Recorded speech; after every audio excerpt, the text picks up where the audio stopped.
So we're on holiday in Italy and I've been having fun, but I'm so paranoid, you know? I'm laying down. I've been laying down a lot. Basically, I'm pregnant. I'm 5 weeks pregnant, and all of my miscarriages have happened like within the next 3 weeks. And because we're kind of coming to the end of trying to have a second child, I feel like this is kind of the last try. And I'm like, I'm almost on bed rest. I'm every chance I get to come lay down, I just lay down, because I'm like, if I just stay still and don't do anything, maybe I won't have a miscarriage. Which is crazy. Obviously no alcohol, yeah, just resting, but so scared. So scared. It's kind of like, this is it. This is the last. Go at it, and I'm scared. We'll see. We can make it together. Let the wind blow. All we need is each other. Come take my hand. You're all that I have now. I won't let you go. 'Cause I found all the answers in you. Ooh. So, let's see, it's Friday, August 3rd, I think, and I started bleeding this morning, so I'm having another miscarriage. Yeah, I mean, it's what I expected. I'm annoyed with myself because I did get excited, and I was downloading all the baby apps and watching progress and stuff, which I told myself I wouldn't do until like 7 weeks or 8 weeks when I could go in and have a scan. But I did that, so I've deleted those apps right away. And now I'm just waiting for the full force of the miscarriage to happen. This is really cheesy, but like the CrossFit games are on right now. I'm really into CrossFit, if you don't know me. Hi, I'm Eileen. The CrossFit games are on right now, and it's really a good distraction for me because I'm watching those, I'm following them, and I'm kind of inspired to really kind of go hard after CrossFit. I know I've said this before after a miscarriage, but I'm going to try to be as healthy as I can. It's a better mental health approach to all this sadness. It's a better way to deal with it than trying to like numb it. Kind of just attack it head on and get healthy in the process, I guess. I'm gonna try to do that and go from there. Just sad. 6. Hilarious. I started making these videos when I had 2, and I was like, I'll be a help for women who've had 1 or 2. I mapped it out. I was like, then I'll have a healthy pregnancy, and I'll have a baby, and they'll see that it's possible after 2 miscarriages. 6. Not what I expected. Not what I planned. Gotta get up, though. Gotta get back up. Gotta sort my face out. Let's do that first.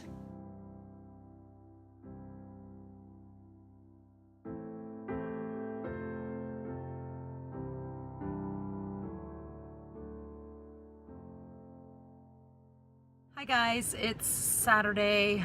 Headed to the hospital to get my anti-D, whatever the jab is, because of my A negative blood and my miscarriage, and they'll probably go up in there with their joystick to see that all is cleared out. Unfortunately, I'm very familiar with this hospital visit, so just gotta go get it over with.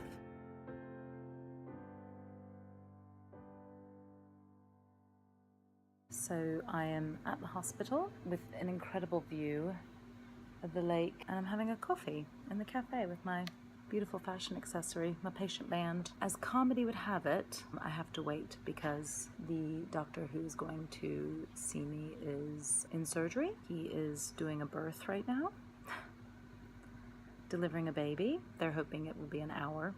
Doing okay. Had my main miscarriaging yesterday. A lot of pain, a lot of cramps. I think I said in my video when I was having my 5th that when I told the woman it was my 5th, she came around and like put her hand on me, the woman I will never forget, and said, "I'm so sorry. when I was checking into the hospital. If you haven't seen it, I'll link the video. This time I told the woman, I know what's happening because this is my 6th. And she was so sweet, but she just looked at me in horror. I went, oh my gosh. I shouldn't laugh. I think because it's what my reality is, and I live with miscarriage every few months, it seems. I just assume that everybody would be able to relate to it, but I realize when I tell people, and I'm so kind of light, a matter of fact about it, that it's not normal, and people don't know what to say.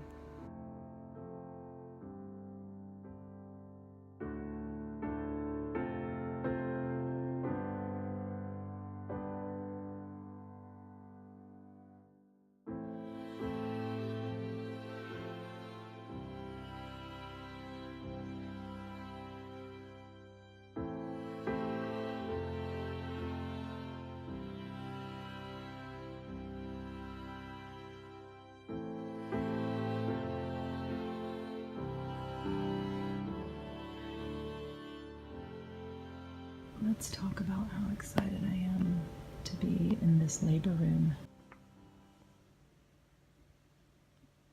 If you've seen my other videos, it's not my first time on the labor floor at this hospital, but I get a new room this time. This is my plan. I'm having so many miscarriages that I get to visit all the labor rooms. So when I do finally have a baby, I'll be familiar with them. This will be quick because I think the lights are going to go off in this garage. Oh, it's a bright light. And I want to get inside to hopefully see Patrick before he goes to bed. But my appointment's done. It went really well. It's really dark. I'm sorry. They did an ultrasound, the whole joystick Mortal Kombat painful thing up in there. They had to do that twice. First with a regular doctor and then with a senior doctor who, this is why I'm adding to the video tonight and not just running upstairs. Senior doctor comes in.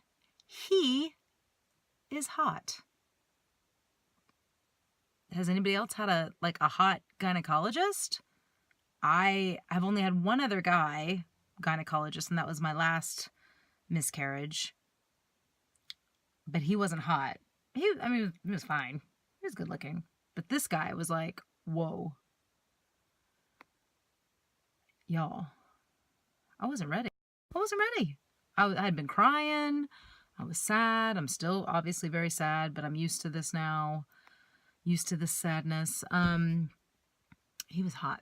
And he was Italian. So him and the other doctor, both Italian, they're speaking Italian to each other. She's beautiful. He's hot. It was just a beauty fest up in there. With me, spread eagle. And him with his little joystick. He was really nice, too. He answered all my questions. And he was like, I said, have you had people who've had as many miscarriages as I've had and then had a healthy pregnancy? And he's like, yeah. And I said, but as old as me? I'm 38. And he said, as young as you. Y'all. I was like, okay, Dr. Giuseppe. Okay. You're going to go down like that. No, I'm just kidding. He was very nice and charming. No, he answered all my questions and said that we should probably go back to University Hospital Zurich thing and do all the genetic testing. We were holding off on that because we were like, I don't think insurance probably isn't going to cover it. We're going to have to pay for it. And we have a healthy son, so it can't be a genetic thing. But he said, no, actually, it still can be. With this many miscarriages, I would look into it. Oh, my light's doing a weird thing in my car. I would look into it. He started to go into detail. He's like, it's very complicated. But imagine this with like a great Italian accent and slightly broken English. And like sort of longish hair and big, beautiful eyes. Not kidding. He said that we should still do it. He said it's very, very complicated, but do it. And then he sat down and was like, but people do go on to have babies. I know it's very, very hard, but they do. And I kind of got a lump in my throat and started to tear up a little bit, but I was like, girl, do not start crying in front of this man. Don't. So I didn't. I just swallowed it. I had a thought, and it's getting hot in this car because it's hot out, so I'm going to get out in a minute. I had a thought, though, about how kind of, I guess, numb I am. I'm like, am I just removed of any feeling, or is this going to come back and really bite me in the ass in a few months, or when I do eventually have a baby, whatever route that is this going to, what's happened the last 2 years, is it really going to crash down on me? So I'm looking into possibly getting a therapist to kind of talk and work through some of that stuff. And the message here is, folks, nothing wrong with having a therapist. If you got something brewing, something interrupting your life, causing a little problem, get a therapist. No shame in it. Zero shame in it. Love a good therapist. And I have put you through enough of this dark, poor quality video, so I'm going to go and see my little son and squeeze him really hard and kiss my, I need to say this, my incredible, gorgeous, hot, sexy husband. Ain't enough Dr. Giuseppe's in the world to take me away from my ride or die upstairs. Ain't enough of them. I love him. I love my husband so much. He's been through it too. He has had a tough time, and he's pretty incredible. So I'm going to go make out with him and try to make another baby. Not tonight. Enough been up in there at the hospital. Okay, that's enough. Too much information. Have a good night. Have a good day. Whenever you're watching this. See you guys soon. Bye.